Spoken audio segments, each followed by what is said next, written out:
இன்னைக்கு நம்ம என்ன சமைக்க போறோம்னா சூப்பரான பன்னீர் டிக்கா தாங்க. தவாலையே எப்படி ஃப்ரை பண்றது, ஆயில் அதிகமா இல்லாம எப்படி பண்ணலாம் அப்படின்றத பார்க்கலாம் வாங்க. ஒரு பாத்திரத்துல 3 டேபிள் ஸ்பூன் தயிர் ஆட் பண்ணிக்கலாம்.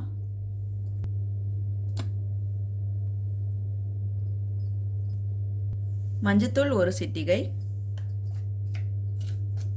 உப்பு தேவையான அளவு, chilli flakes 1/4 table spoon, pepper 1/4 table spoon அளவுக்கு, ஜீரக பொடி 1/4 டேபிள் ஸ்பூன், மிளகாத்தூள் 1/4 டேபிள் ஸ்பூன், தனியாத்தூள் 1/4 table spoon, garam masala 1/4 table spoon, 1/2 table spoon அளவுக்கு இஞ்சி பூண்டு பேஸ்ட்டு, 4 டிராப்ஸ் லெமன் புழிஞ்சு விட்டுக்கலாம். நல்லா மிக்ஸ் பண்ணி விட்டுக்கலாம் எல்லாத்தையுமே.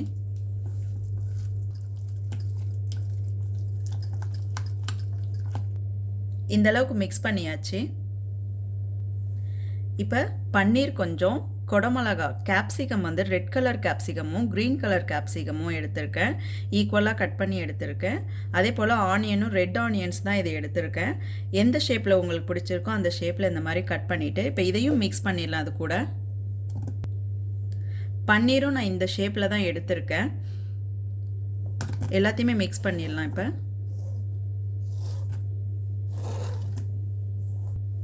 நல்லா மிக்ஸ் பண்ணி விட்டுக்கலாம். ரொம்ப அழுத்தாமல் லைட்டாக பிசைஞ்சு விடுங்க. ஃபுல்லாக மேரினேட் பண்ணியாச்சு. இது ஒரு 30 மினிட்ஸ் அப்படியே இருக்கட்டும், அதுக்கப்புறம் ஸ்டார்ட் பண்ணலாம்.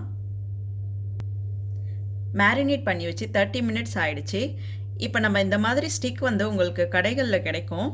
இந்த மாதிரி எடுத்துகிட்டு நான் ஃபஸ்ட்டு ஆனியன் உங்களுக்கு எது வேணுமோ அதை ஃபஸ்ட்டு நீங்கள் இந்த மாதிரி ஸ்டிக் பண்ணிக்கலாம். இதில்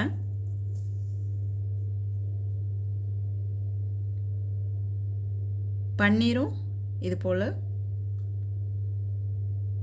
கொஞ்சம் பொறுமையாக குத்தணும்.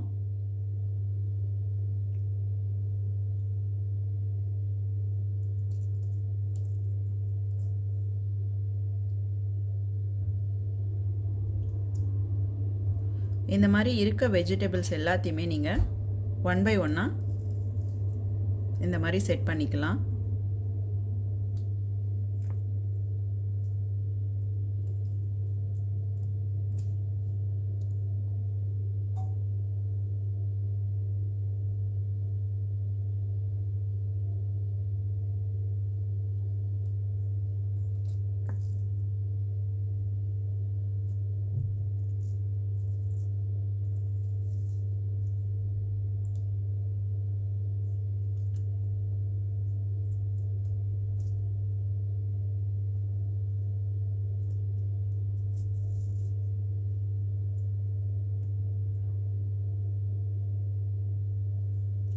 இந்த மாதிரி நம்ம எல்லா ஸ்டிக்கையுமே ரெடி பண்ணிக்கலாம்.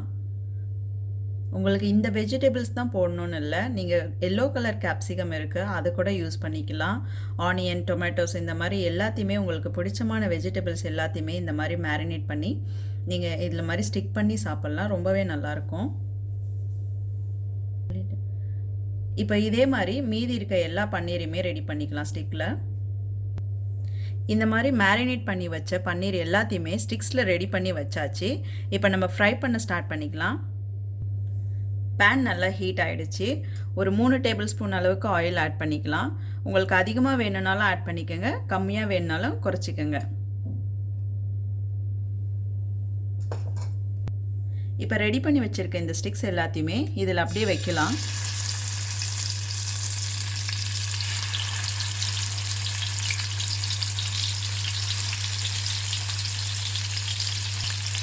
ஃபஸ்ட்டு ஒரு சைடு நல்லா குக் ஆகட்டும். கொஞ்ச நேரம் ஒரு 2 to 3 மினிட்ஸ் ஆகிட்டு ஒரு சைடை நம்ம திருப்பிக்கலாம். இப்போ இன்னொரு சைடு வந்து திருப்பிக்கலாம்.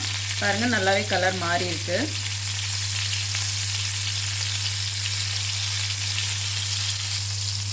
இப்போ இந்த சைடும் திருப்பிக்கலாம். எல்லாத்தையுமே இந்த மாதிரி திருப்பிக்கலாம். பாருங்கள், நல்லாவே கலர் சேஞ்ச் ஆகிருக்கு, குக் ஆகிருக்கு. இப்போ 2 to 3 மினிட்ஸ் ஆயிடுச்சு. மறுபடியும் வேறு சைடு திருப்பிக்கலாம். இந்த மாதிரி திருப்ப திருப்ப தான் உங்களுக்கு நல்லா குக் ஆகும். ஒரே சைடு ரொம்ப நேரம் வச்சிட்டிங்கன்னா தீஞ்ச மாதிரி ஆகிடும். இப்போ இதே போல் ஃபுல்லாக இன்னொரு ரொட்டேஷன் வந்து நம்ம விட போகிறோம். இப்போ இது எல்லாமே நல்லா குக் ஆகிடுச்சு. எல்லாத்தையுமே எடுத்து வேறு பிளேட்டில் மாற்றிக்கலாம். இப்போ மீதி இருக்க எல்லாத்தையுமே இந்த மாதிரி போட்டு எடுத்துக்கலாம்.